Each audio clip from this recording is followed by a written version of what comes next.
Hello guys, আজ বানাবো একটা নতুন রেসিপি। তার জন্য দরকার গাজর, ক্যাপসিকাম, টমেটো, লঙ্কা, ডিম। চলো এবার শুরু করা যাক। Let's go.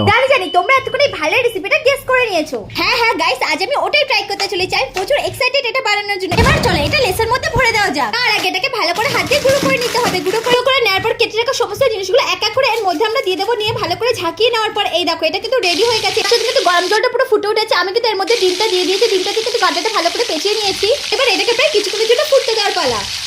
দেখো এটা কিন্তু পুরোপুরি ভাবে হয়ে গেছে। আমি কিন্তু প্রচন্ডভাবে এক্সাইটেড এটা খোলার জন্য, তাই নিয়ে বসে পড়েছি। চলো এবার দেখা যাক এটা কিরকম দেখতে হয়েছে।